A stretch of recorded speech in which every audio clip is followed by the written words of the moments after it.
Ladies and gentlemen, children of all ages, welcome to the collective. Stop, it's a force of habit. I have to do it to warm up the room. This is something else. Yeah, we met 2 weeks ago, and I don't know, they twisted my arm and said, why don't you speak on public speaking, commanding a room? You've done that stuff before.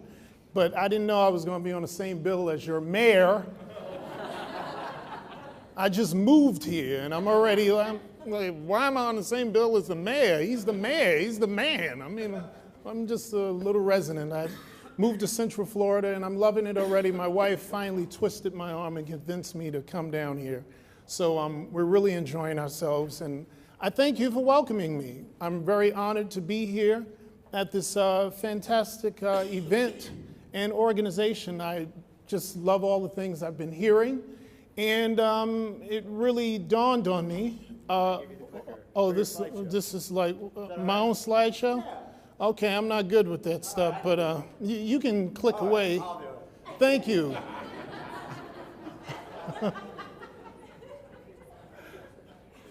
Well, anyway, I'm honored that I was asked to come here and I guess give you lessons in public speaking or a presentation in public speaking, which hasn't always been my forte. When I was a kid, I had the biggest insecurity about my speaking voice, so it's a bit odd that I would grow up and be the biggest mouth in the circus. And it was a fantastic ride. I want to start by giving you a tale of two ringmasters. Let's click away. There you go. Okay, well, the first ringmaster was 22 years old. So I was 22 years old when I began my career. And it was really exciting. The way they got me was they said, you know, we want a singing ringmaster. I had no idea that the circus actually had a great musical legacy, but it did. And I thought, why not? I was actually at an audition for something completely different. I was there for a dinner theater. My plan, after graduating the Hart School of Music, University of Hartford, with a degree in voice, don't tell me what I was going to do with that, but I was going to study to be an opera singer. So my plan was to go off to Europe right after college. And that was all set up. And so I thought, well, maybe I'll just raise some money so I can survive. So I went to a dinner theater audition, and you know, it went well. And then I got this odd phone call from Ringling Brothers and Barnum and Bailey, and they said, you know, we'd like to know if you'd like to try out for Ringmaster. You know, the director of the dinner theater is also directing Ringling Brothers. He gave us your name. And I just thought, I was 22 years old, single, and in that stage. So I was thinking, Ringmaster, that's like a great pickup line. So yeah, sure. So I was among 30 other candidates, and basically the rest was history. It went well, it was wonderful, and it was fantastic. And this ringmaster, me, had a great time. And I was really pretty good. I was actually I was really, really good. Even Barbara Walters said so. So I thought, well, that was great. So after 6 years, I left the show. And I did what all actors do. I starved and I hustled. And then I came back. This is the other ringmaster. When I came back, I gained a little weight, and I cut off my hair. Now, I want you to understand that was a major, major thing for me, because the first tenure with Ringling Brothers, I coveted my hair. I don't know if we have any pictures of me with hair, but it was beautiful. And I really loved my hair. And I went crazy because I was like, man, I'm losing my hair. I could see I was doing LeBron James.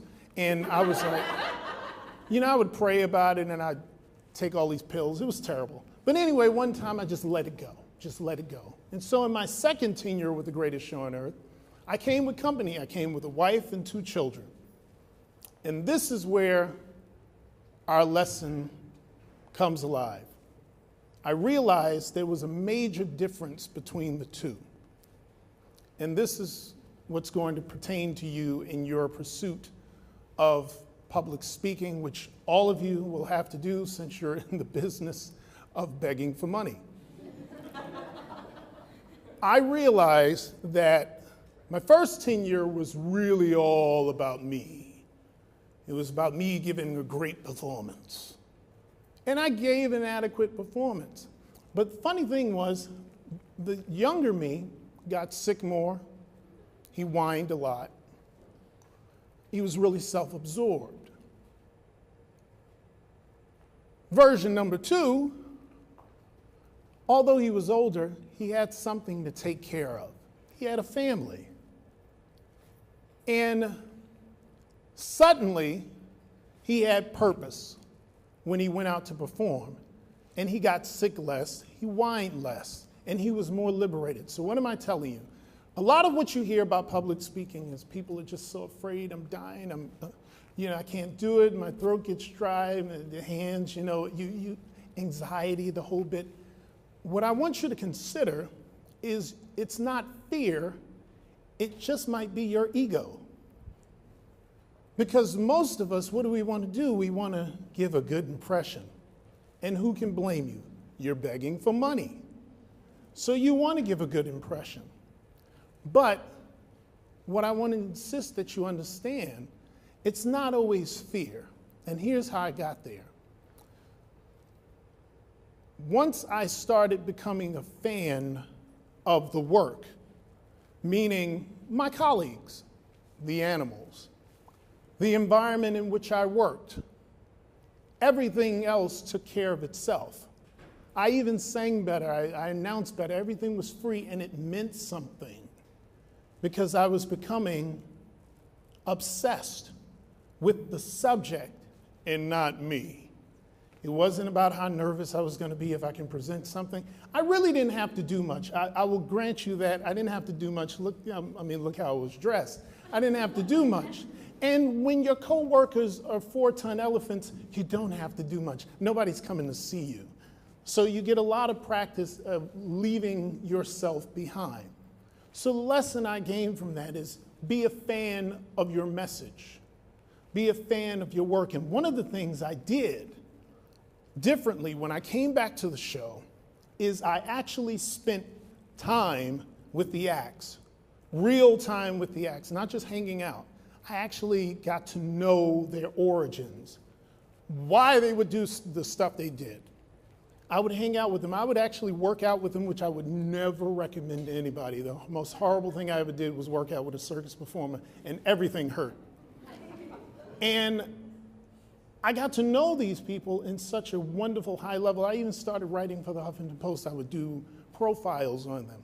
What it did is it empowered me to represent them and really be a real adequate spokesperson for them.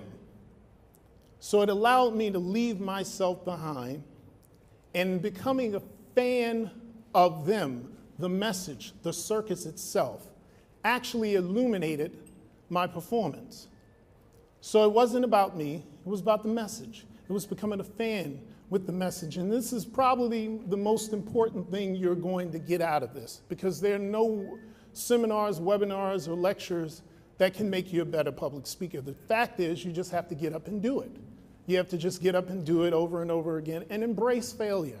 Embrace falling on your face. It's fine. You'll get up again, you'll have more practice. Granted, I had a lot of practice. I did 450 shows a year. I had a lot of practice. But the thing is, the joy is, the journey is becoming a real obsessive fan about your message. I believe if whatever it is you do does not occupy your consciousness at least 80% of your day, you might want to rethink why you're doing it. It should be something that consumes you. It really should. It should be something that has you talking to yourself. You should be in front of your bathroom mirror at least 3 times a day.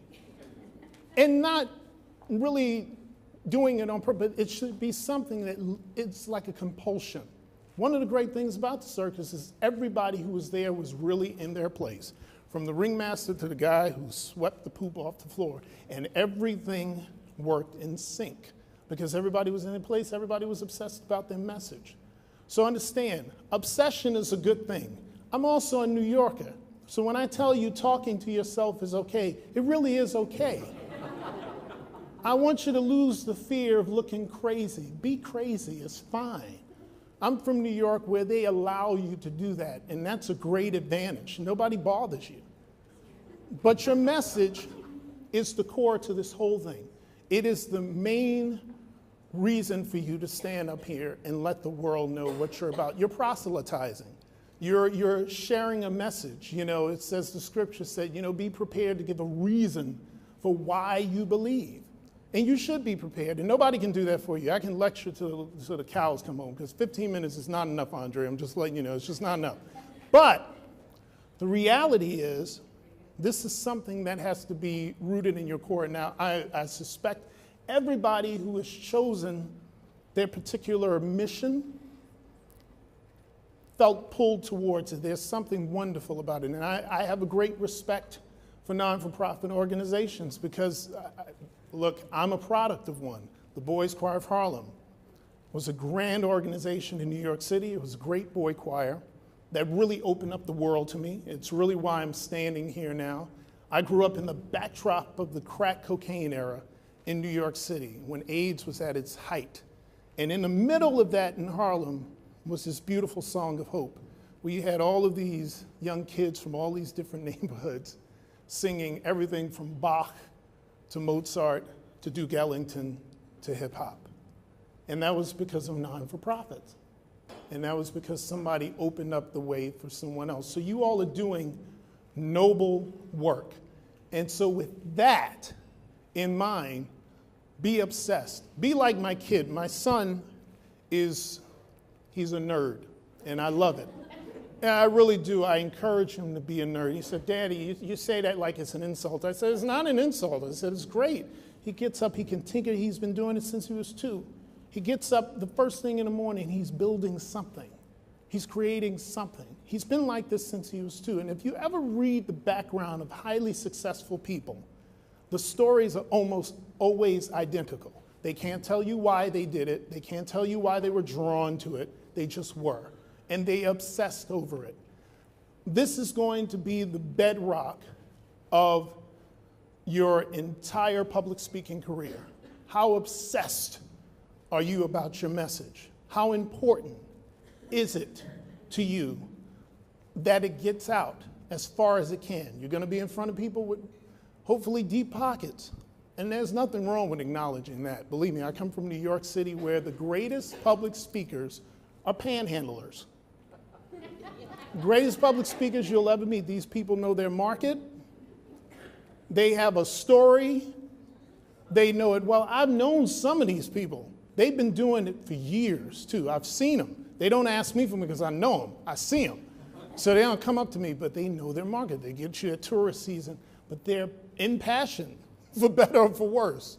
They're impassioned. Finally, I want to tell you, is when you study your message, when you get it down to the recesses of your soul, remember you're nothing more than a conduit. You are a vessel. Let the message do the work. Let the message do the work. Leave behind the idea that you have to put on a performance, that you have to do something. Because I can assure you, the funders that you'll stand before and those people who can make those wonderful decisions for you, they don't care about you. They care about what you're bringing. They care about what you care about. And the only reason they're going to care about it and be enthusiastic about it is if you are. So is that good?